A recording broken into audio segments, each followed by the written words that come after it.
손병희의 나란히 가지 않아도.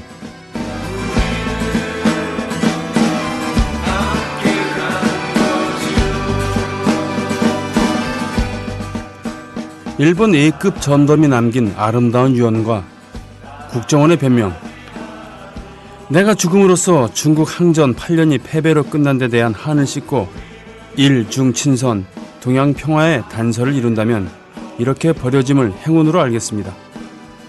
우리의 죽음이 중국과 일본의 계기를 마련하여 양국이 제휴하게 되고 동양 평화의 다리가 되어 나아가서는 세계 평화가 도래할 것을 바람하지 않습니다. 참으로 아름다운 말이다. 그렇다면 이 말을 누가 했을까? 난징 대학살 때 누가 중국인 100명의 목을 먼저 치느냐 시합을 벌였던 무카이 도시아키 소자와 노다 츠요시 소자의 유언이다. 사회심리학자 노다 마사키는 이들의 변명을 이렇게 요약했다.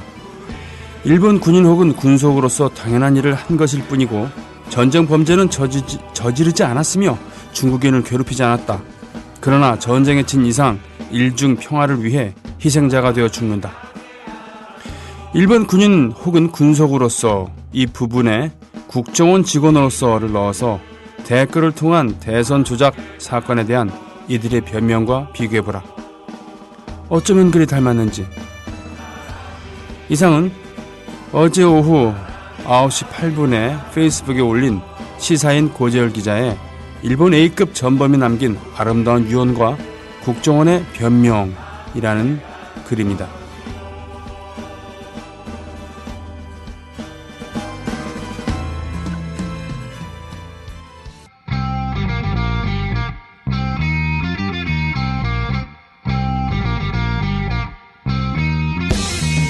우리 지금 만나. 당장 만나. 우리 지금 만나. 당장 만나. 휴대전화 너머로 찍고 있을 너희의 표정을 나는 몰라. 나는 절대로 몰라. 예, 만화가 박재동입니다. 언론 환경이 아주 나빠지고 왜곡되고 그래서 국민들이 방송을 이제 믿지 않게 됐어요. 이렇고 답답한 이때 방송국이 만들어지고 이런 것들이 또 많은 국민들의 여망이었죠. 그것을 이렇게 실현해준 국민TV 여러분들, 나 정말 너무 감사드리고 박수 보내고 또 보냅니다. 우리나라 국민이라면 정말 이 국민TV 관심을 가져야 됩니다. 그리고 이런 방송이 있어야 우리나라가 제대로 싱싱하게 나아갈 수 있어요. 그래서 여러분들 많이 관심 가지시고 조합원으로 가입해 주시기 바랍니다. 저도 방금 가입했습니다.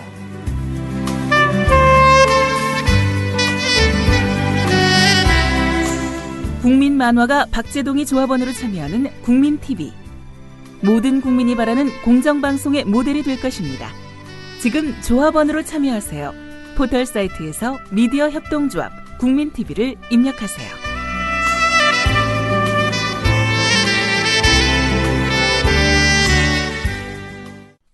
애국 시민 여러분, 해외 동포 여러분, 그리고 동네 주민 여러분 안녕하십니까?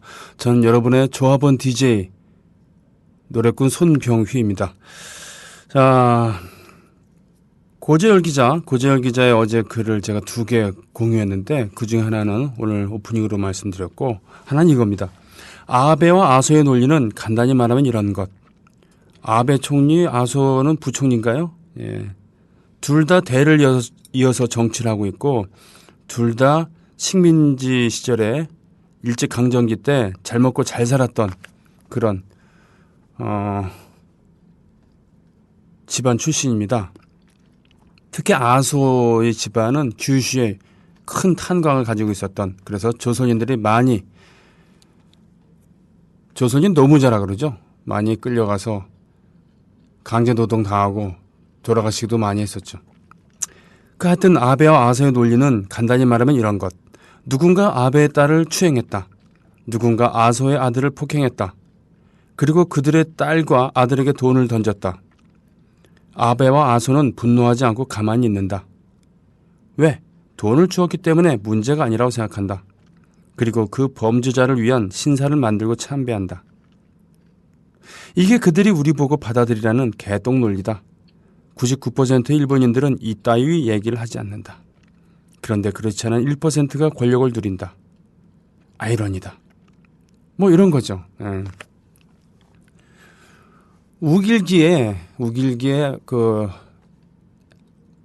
태양 부분에 방사능 마크를 그려서 패러디를 물을 누가 만들어서 이렇게 올린 모양인데 그런 건 사실 심정은 이해 가지만 옳지 않은 행위 아니겠습니까? 아무튼 방사능으로 가장 많은 피해를 보고 있는 나라고 실제로 방사능으로 피해를 입은 그런 사람들은 백성들인데 말이죠. 그죠? 네.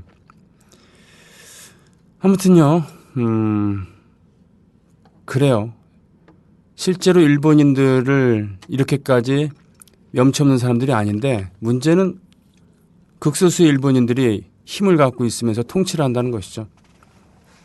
어저께 국정원 버스킹이 있잖아요. 그 마지막 날로 그 동아일보사 앞이랑 그리고 파이낸스 센터 앞, 뭐 거리로 따지면은 한 30m 떨어져 있나요? 네. 근데 그 볼륨이 크지 않기 때문에 서로 간섭한다는 그런 느낌은 없었습니다. 청계천 입구의 양쪽이라고 생각하시면 돼요. 왼쪽과 오른쪽. 근데 실제로 한 4, 50팀 정도가 참여를 했을 겁니다. 정오부터 밤 10시까지 한 20분씩 나눠서 많은 팀, 뭐 장구를 설장구를 하는 팀도 있었고 또 뭐 연극 이런 걸 하기 판소리도 있었고 그렇습니다만 하여튼 즐겁게 버스킹을 커다란 소음을 내지 않고 지나가는 사람들이 찡그리지 않을 정도로 이렇게 평화롭게 조용히 하고 있는데 문제는 그 맞은편인 동아면세점 앞 그쪽이에요. 와. 저는 그렇게 큰 소리로 집회를 하는 것은 처음 봤습니다. 그 뭐냐면요. 그 소리 크기는 시청광장에서 10만이 모여서 집회했을 때 그때보다도 더 커요. 너무너무 소리가 큰 거죠. 그러니까 버스를 타고 가는 사람이 땅이 울릴 정도라고 얘기를 했으니까 보통 사람은 귀마개를 하지 않는 이상 견디기 힘든. 근데 그 아래서 그 소리를 들으면서 그렇죠. 촛불을 규탄하는 그런 데모를 한 겁니다. 뭐 어버이연합이나 자유총연맹이나 뭐 이런 분들이 나오셨겠죠. 그게 이제 그 12시부터는 군가를 틀이댔대요. 그 두 곡을 연달아서 틀었는데 그러다가 6시까지 집회를 마치고 그래서 6시 지난 다음엔 좀 조용해지겠거니 했는데 이건 웬일입니까? 그때까지 집회했던 것을 녹음해서 다시 틀어주는 거예요. 와, 너무너무 소리가 커서 참 불쾌했는데 실제로 거기 바로 옆에 계시는 동아면세점 관계자나 또 장사하신 분들은 하루 종일 어땠을까 참 그랬습니다. 이 버스킹을 하는데도 그 소리 때문에 너무너무 시끄러워서 짜증이 날 정도였는데 아무튼 그 가운데서도 조단조단 조용조용히 노래하고 박수를 손뼉을 치고 그랬습니다. 그러니까 그들의 목적은 집회를 하는 게 아니라 어찌 보면 남의 집회를 방해하는 데 있지 않을까 싶습니다. 예, 그런 거죠. 시청 앞 광장에서 집회할 때도 저 인권위원회 밑에 의자까지 가지런히 놓고서 말이죠. 그렇게 소리를 질러대는 그런 거. 뭐 청소도 잘 안 합니다. 예. 근데 그런 거 보면서 좀 지난주에 야스쿠니 신사 가서 야스쿠니 신사에 합사된 조선인 혼령들 합사 반대하는 그런 심포지엄도 열고 자위대를 국방군으로 만들려고 하는 그런 일본 극우 정권의 행태에 대해서 토론하는 순서도 갖고 저는 노래도 부르고 나중에 촛불 행진도 했습니다만 그때도 이제 보면은 장갑차처럼 꾸미거나 아니면 뭐 이 봉고차에다 시커멓게 또는 하얗게 칠을 한 다음에 뭐 일심회 이런 식으로 청심회 이런 식으로 크게 쓴 다음에 어마어마한 소리를 내는 그런 확성기를 가지고 군가를 들이대거나 또는 조선진들은 너희 나라로 꺼져라 라는 이런 증오의 얘기를 심지어는 우리가 조용히 집회를 대호를 따라서 가고 있는데 차량에서 이제 안내에 따라서 구호를 외치기도 하고 그렇습니다. 그런데 그 옆에 바짝 붙어갖고 그 메가폰 있잖아요. 커다란 메가폰으로 끊임없이 사이렌을 울리면서 같이 걸어가는 사람이 있었어요. 일본 구급합니다. 그러니까 자신들의 시위를 하면 될 걸 가지고 남의 시위를 방해하는데 이들의 목적이 있는 거죠. 민주사회에서 참 생각할 수 없는 그런 폭력 아니겠습니까? 그래서 어제 그 모습 보면서 일본의 구급파들과 공통점에 대해서 한번 적어봤어요. 일단은 동지는 간대 없고는 아니지만 동지는 별로 없고 확성기만 나부껴. 예. 또 스스로를 애국자로 지칭하죠. 애국 세력. 이렇게 지칭합니다. 그리고 증오의 욕설로 도배를 하죠. 또 폭력을 좋아합니다. 폭력을 좋아해요. 스스로는 없죠. 또 평균 연령이 높아요. 그쪽도 할배들이 많습니다. 또 일당받는 사람들이 많다는 거예요. 다 일당받는 건 아니지만 돈에 의해서 움직이는 분들이 많이 있죠. 또 괜히 국기를 흔든다. 어제도 그렇고 지난주 일본 야스쿠니에서도 그렇지만 그쪽은 일장이겠죠. 우리는 태극기를 괜히 들고 나서 쓸데없이 흔들어요. 또 대체로 찌질하다는 그런 느낌. 예. 뭔가 좀 세련되거나 이 일본말로 가오라 그러죠. 그 가오가 산다는 느낌 아니라 괜히 좀 찌질하다는 느낌. 예. 구차다는 느낌 받습니다. 예. 이런 얘기들이죠. 저 바깥에 보니까 이 방송 부스 조그맣게 나 있는 창문 바깥에 TV가 켜져 있는데 국정원 지금 국정조사 청문회 이 화면입니다. 오늘 그 보신 분들 참 열 많이 받으셨죠? 저렇게 나와서 뻔뻔하게 이야기를 하는 놈이나 뭐가 다르겠습니까? 그죠? 예, 음악 신청곡이 왔나요? 예, 듣습니다. 우리 노래소리가 그대에게 들리는가 뜨거운 촛불로 민주주의 지키려는 노래 촛불은 민주주의 최후의 보루가 되어 세상을 지켜주는 큰 힘이 되리라. 너와 내가 손을 잡고 함께 광장에 나가 우리 원하는 세상을 함께 만들어 보자. 저 자유와 민주와 원칙의 대한민국 우리 노래소리가 그대에게 들리는가 뜨거운 촛불로 민주주의 지키려는 노래 촛불은 민주주의 최후의 보루가 되어 세상을 지켜주는 큰 힘이 되리라. 너와 내가 손을 잡고 함께 광장에 나가 우리 원하는 세상을 함께 만들어 보자. 저 자유와 민주와 원칙의 대한민국 뜨거운 심장 소리 우렁찬 촛불의 함성 너와 나 이 세상의 주인으로 우뚝 서리니 이젠 지켜지리라 우리가 지켜내리라 모두가 자유로운 내일을 위하여 모두가 자유로운 내일을 위하여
언제 들어도 좋은 노래.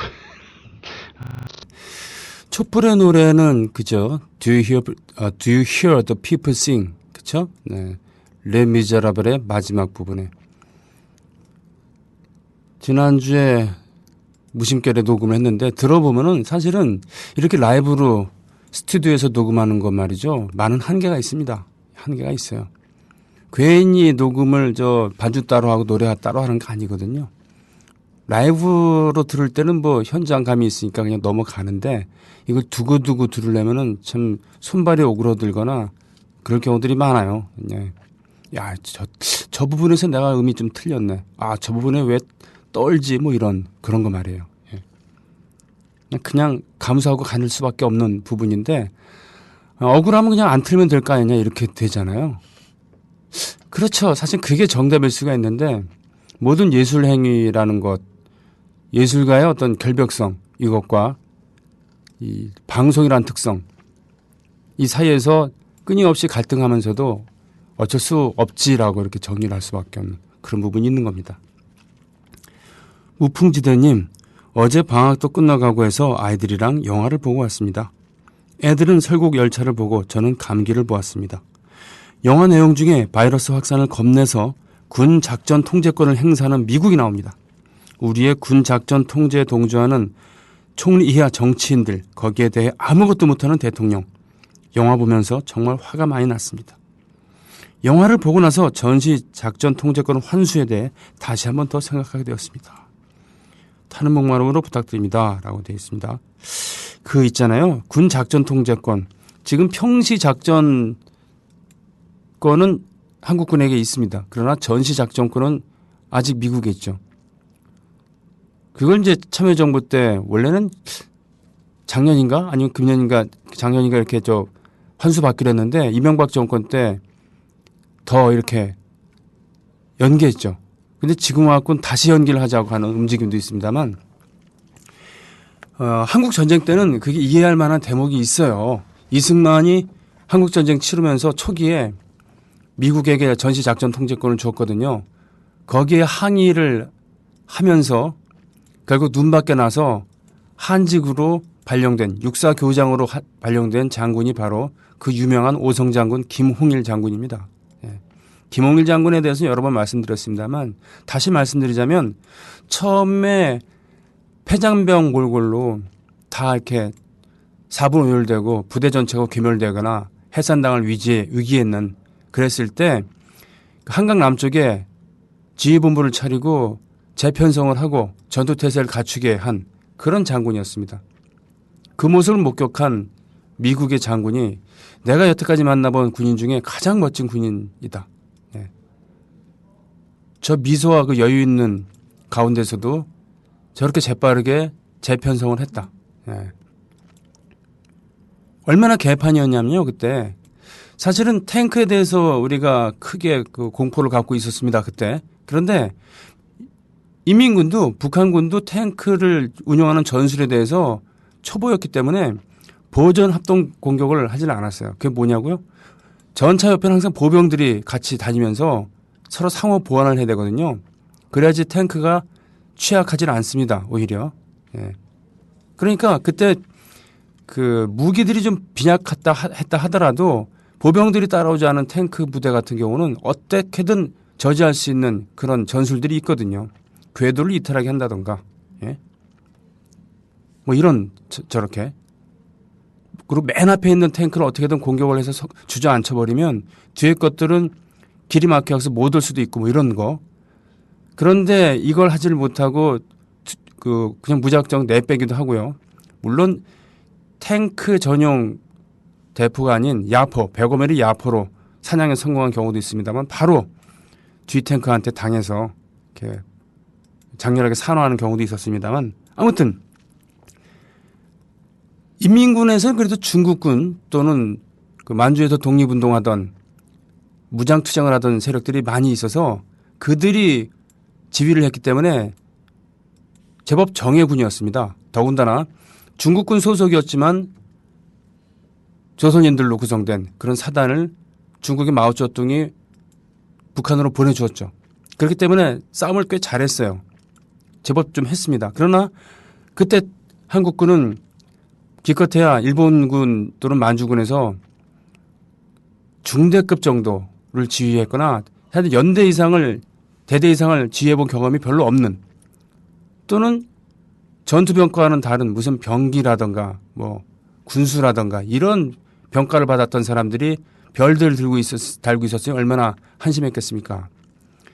심지어는 그래서 한강 철교를 끊어놓고서는 한강 북쪽에 수만 명의 그런 군인들이 우왕좌왕하게 만드는 이런 개판을 치고 그랬었거든요. 그랬으니 전시작전권을 미국에 주는 것도 이해가 되는 대목이죠. 미국은 예나 지금이나 싸움은 제일 잘하니까. 그래서 미군 전투단에 우리나라 사단들이 한둘씩 이렇게 배속이 되는 겁니다. 미군의 지휘를 받는 거죠.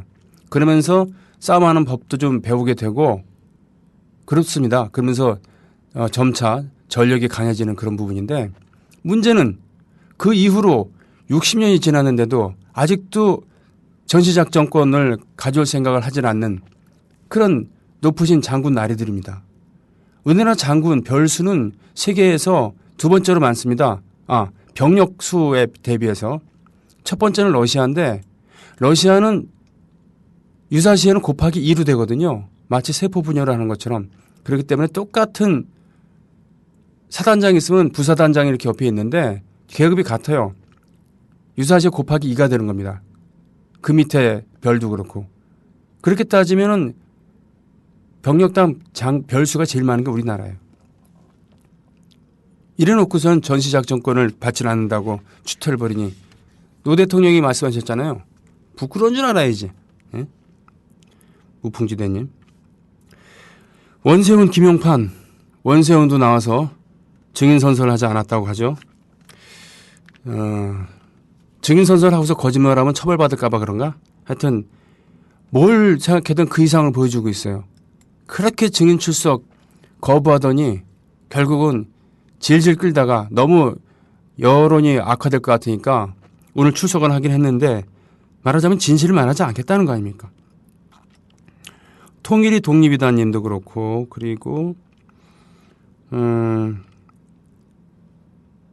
퓨아님도 그렇고 그렇죠. 아베는 그 선량하다고 하는 일본인들이 뽑은 총리죠.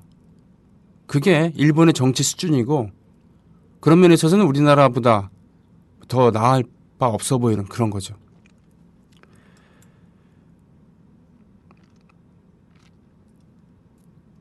청문회 보고 있자니 답답합니다. 가슴에 우라가 치밀어서 핸드폰이라도 패대게 쳐버리고 싶은 심정이네요. 김남주 씨의 안치환이 부른 자유가 듣고 싶습니다. 정말 치떨리게 자유가 그리워집니다. 항상 오후 2시 이 시간을 변함없이 지켜주시고 많은 정보를 전달해 주신 병영님께 감사의 말을 전합니다. 건강 조심하시고 내일 시청관 가서 뵐 수 있는 건가요? 내일 시청관 가서 촛불의 노래 쿠바를 떠나네. 내일 사실 제가 일산에서 노래 부를 일이 있습니다. 무슨 NGO들이 모여서 뭐 행사를 하는데 8시 넘어서 만약에 촛불 집회에서 노래 불러달라는 요청이 오면은 일찍 7시에 노래 부르고 이동하면 되는데 뭐 그런 연락이 없으니까 저는 여유 있게 움직이기 위해서라도 촛불 집회에서 있다가 가지는 못하는 게 원래는 그런데 모르겠습니다.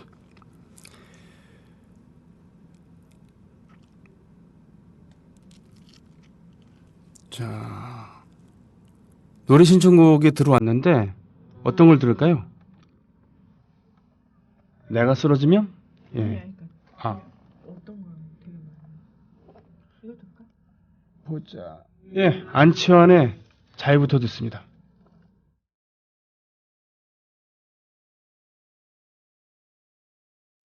자유. 만인을 위해 내가 일할 때 나는 자유. 땀 흘려 함께 일하지 않고서야 어찌 나는 자유다라고 노래할 수 있으랴. 만인을 위해 내가 싸울 때 나는 자유. 피 흘려 함께 싸우지 않고서야 어찌 나는 자유다라고 노래할 수 있으랴.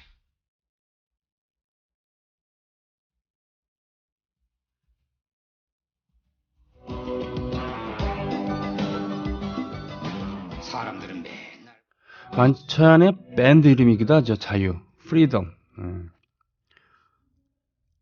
베이스의 서민석, 드럼의 박달준, 기타의 정용민, 베이스의 서민석, 건반에, 그렇죠. 건반에 지신엽, 네, 이런 멤버들이 있죠. 기타, 드럼, 베이스, 건반. 그리고 안치환 씨, 안치환과 자유. 김남주 시인은 직설적인 화법과 안치환 씨의 격정이 잘 어우러지는, 그래서 안치환 씨는 김남주 선생의 시에 곡을 많이 붙였고 김남주 시곡으로 만든 앨범을 내기도 했었습니다. 그 모태가 됐었던 것이 바로 안치환 3집에 수록을 했었던 이 자유죠. 네. 38선은 38선에만 있는 것이 아니다라는 이런 노래도 있고요. 안치환 씨가 자기 저택 지하에 스튜디오를 운영하고 있습니다. 자신의 음악도 어디서 녹음을 하고 또 저도 거기서 2장의 앨범을 녹음을 한 적이 있습니다. 그 스튜디오 이름은 참꽃입니다. 참꽃. 진달래를 참꽃이라고 하잖아요. 참꽃 스튜디오 간판은 신용복 선생님께서 써주셨어요. 그 써주신 걸 가지고 이렇게 철판으로 오렸죠. 신용복 선생님께서는 성공회대 은퇴를 하셨습니다만 교수로 계실 때 수요일마다 축구하는 모임을 이끌으셨어요. 수요일마다 같이 모여서 축구를 하던 성공회대 교수님들 계신데 선생님들로만 하면 그 멤버 구성이 잘 안 되니까 상대편이 있어야 되잖아요.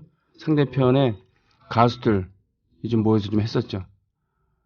저는 수비수로 활약을 좀 했었고 공은 놓치더라도 사람은 놓치지 말아야 된다는 그런 신조를 갖고 있었던 그런 축구 철학을 갖고 있었던 수비수였고 안치환 씨는 스트라이커로 활약을 했습니다. 오늘 조합원으로 가입하신 분들 소개하는 시간을 갖죠. 야, 이거 화끈하십니다. 아침부터 라면, 충북 보은권 탐부면 하장리. 아침부터 라면을 끓여 먹을 수 있다는 것은 그만큼 소화 능력이 있다는 그런 얘기죠. 자랑이죠. 자랑입니다. 소화 능력으로는 자랑이고 또 그러나 뭔가 좀 찌질해 보이기도 하고 좀 안 됐다라고 이렇게 하기도 하는데 저는 아침부터 종종 라면을 끓여 먹습니다. 좀 국물이 좀 아침에 좀 있어야 되잖아요. 근데 국물이 없을 때는 어떡합니까? 라면이라도 끓여 먹어야지. 그걸 보고 제 아들 놈은 대단하다고 얘기를 하죠. 일단 소화 능력에 대한 감탄과 그리고 몸에 좋지도 않은 라면을 아침부터 심지어 그저께 아침에는 컵라면을 먹었거든요. 그랬더니 대단하다라고 비아냥대더라고요. 때릴 수도 없고 말이죠. 자, 무게 나간다. 야, 이 닉네임도 좀 범상치 않습니다. 경기 광주시. 광주. 그렇죠? 경기도에도 광주가 있습니다. 경안읍이 그 중심지라고 알고 있습니다. 곤지암도 광주시고요. 성동구 성수 2가 타이호 88님께서 가입해 주셨습니다. 제가 성수중학교 출신이라는 거 얘기한 적 없죠? 국민학교 5학년 때 서울 와서 당시 건국대학교 학군단 교관으로 계셨던 아버지 따라서 서울 왔죠. 77년에. 그리고는 서울 자양국민학교를 졸업을 하고 성수중학교로 배정받았습니다. 집에서 가까운 데는 건대 부중이었는데 성수중학교로 가게 돼서 사실 좀 슬퍼했던 기억이 납니다. 애들 사이에 평판이 별로 안 좋았거든요. 왜냐하면 근처에 중소기업들이 많았기 때문에 좀 거친 동네 이미지에 있었고 또 뚝성 경마장이 있었기 때문에 말똥 냄새 난다. 뭐 이런 거였는데 뭐 학교 생활 재밌게 했습니다. 성수중학교 오셨습니다. 그리고 부산시 남구에서 전화 가입해 주신 분 계시군요. 이런 분들은 참 정성입니다. 예, 고맙습니다. 성북구 정릉에서 진한매님 오셨고 대구 수성구에서 배준서, 배채영 예, 두 분 형제분이신가 보죠? 아니면 부자일 수도 있겠군요. 예, 반갑습니다. 대구 수성구. 성남시 분당구 판교동에 네, 훈크님 반갑습니다. 금천구 독산동의 바이킹 엔젤님.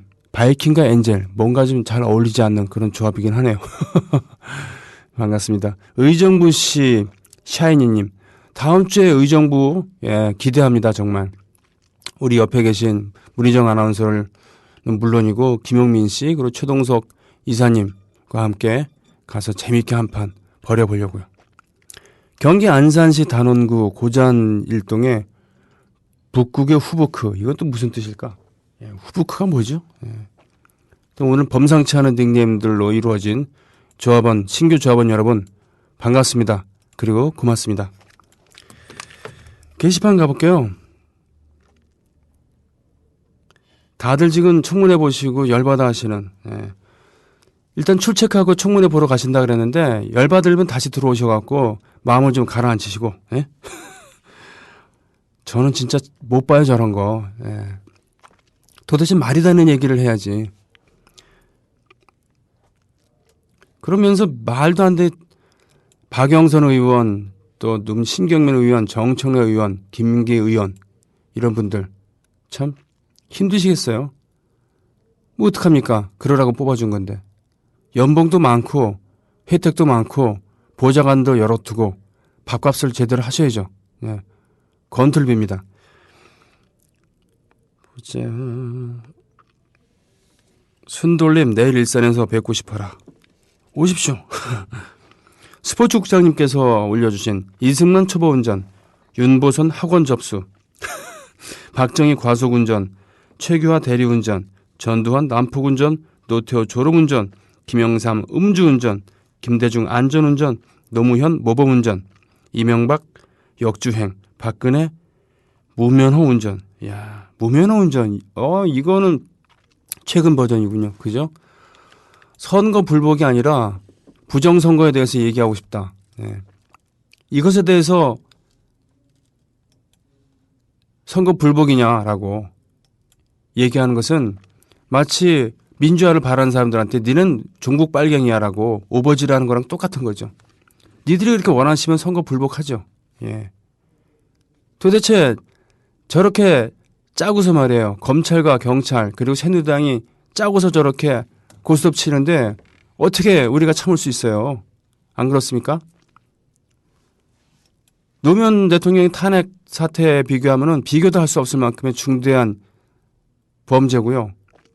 닉슨의 워터게이트 사건에 비해서도 비교할 수 없을 만큼의 중죄입니다.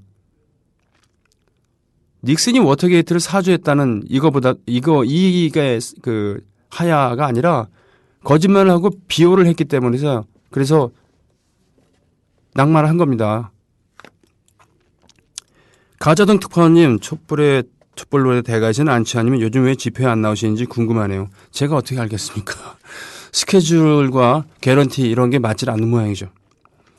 지연 아빠님 지금 수구 꼴통들이 하는 걸 보고 있으면 왜 우리나라 사람들은 저들에게 한없이 관대하고 진보 진영엔 엄중한 잣대만 들이대는지 저렇게 하고 있는 걸 보고 아무 감정이 안 생기는지 정의가 필요 없는 그냥 노예고 싶은 건지 이렇게 열려고 있는 제가 이상한지도 모르겠네요. 확실한 건요. 아까 말씀드렸다시피 그 시끄럽게 폭력적이고 이성에 기초한다기보다는 욕설로 도배라는 그런 소위 말하는 애국 세력과 우리가 싸우자고 하는 게 아니죠. 우리의 상대는 그 너머에 있는 사람들입니다. 그렇죠? 공권력의 이름으로 또 정치의 이름으로 뒤에서 웃음 짓고 있는 그 무리들이죠. 그러니까 우리의 데모를 할 때 우리의 그 맞상대는 물론 현장에서는 전경들이지만 우리의 진정한 상대는 그 너머에 있는 자들 아닙니까? 그러니 열받더라도 릴렉스하면서 웃으면서 가야지 장기전 가는 거죠. 네. 이슬림 그렇죠. 김용판에 이어 원세훈도 선서 거부. 국민들 우롱해도 너무해. 제 페이스북 이쪽엔 난리가 났어요. 트위터도 그렇고. 너무 화가 나는 거죠. 시에스타님 지역주민 조합원 가입하셨네요. 저는 성수 1가 1동. 반갑습니다. 말이죠. 지금 서울숲이 뚝성경마장을 대신하고 있고 성수중학교도 건물들이 예쁘고 깨끗해졌어요. 대신 커다란 운동장은 없어졌더라고요. 커다란 농장은 그래도 우리 자랑이었는데 거기서 마음껏 뛰어놀았었습니다. 성수대교를 건너서 박정희 대통령이 어딜 간다고 창문을 모두 닫게 했어요. 왜? 경호상의 문제로. 창문 열어놓고 저격이라도 하는 모양이죠. 네. 그런 적이 있었습니다. 가끔 그랬었어요. 희망님, 병유님이 어제 방송에서 장인어른이랑 같이 산다고 하셨는지 불편하지는 않으신지 어제 얘기 들어보니 그냥 꺼리낌 없이 친구처럼 사시는 것 같던데 좋은 사이 노릇하시느라 고생 많으십니다. 힘내세요. 뭐 좋은 사이라고 볼 수는 없죠. 네. 사실은 장인어른께서 사위랑 사는 게 불편하실 수도 있는 거 아니겠습니까? 어떻게 보면 그렇게 됐어요. 이남 이녀 중에 막내거든요. 제 아내가. 근데 위에 오빠 둘 그리고 누나가 아니라 언니 모두 한 번씩 다 모셨었는데 어떻게 되니까 저희가 모시게 됐어요. 들어와서 살게 되고 장모님을 몇 년 전에 여의고 네. 이렇게 됐죠. 자연스럽습니다. 저희 부모님은 지금 강원도에 계시는데 어머니께서는 성경에도 부모님께 효도라고 나와 있으니까 잘하고 있는 거다라고 이렇게 말씀하시고 상당히 연세가 오래되셨는데 엄격한 생활 습관을 갖고 계시고 자기 관리에 철저하시고 우리 집에서 제일 부지런하시고 제일 체력도 좋으십니다. 뭐 문제 생기면은 뚝딱뚝딱 고치시고 문제가 없으면은 청소라도 하세요. 저는 뺀질뺀질 되고 있고요. 예. 덕분에 저희가 편한 거죠, 뭐. 예. 나머지는 뭐 서로 양보하면 되는 겁니다. 장인어른께서는 저를 보면서 한심하기도 하지만 이젠 더 이상 말을 안 하시죠. 저도 장인어른의 꼬장꼬장함과 지나치게 꼼꼼함 이런 것에 대해서 일단 약간은 포기하고 사는 거니까요. 그렇게 적응하는데 몇 년이 걸렸는데 뭐 그러면서 어울리면서 제 아들은 바로 장인어른의 그런 모습을 보면서 몸으로 많이 배웠어요. 예, 그게 참 좋더라고요. 장인어른의 아들, 딸 같은 경우는 그 모습 때문에 좀 엇박자로 나가기도 하고 뭐 그랬습니다만 손자에게는 좋은 교육이 된 것이었죠. 자, 음악을 들을까요? 가만있어 보자. 웃고 떠드는 가운데 지금 음악 들을 시간이 별로 안 남았네. 예. 자, 보자. 예, 두 곡을 연달아서 듣고요. 그래도 명색이 음악 방송이니까 듣고서 2부에 뵙겠습니다.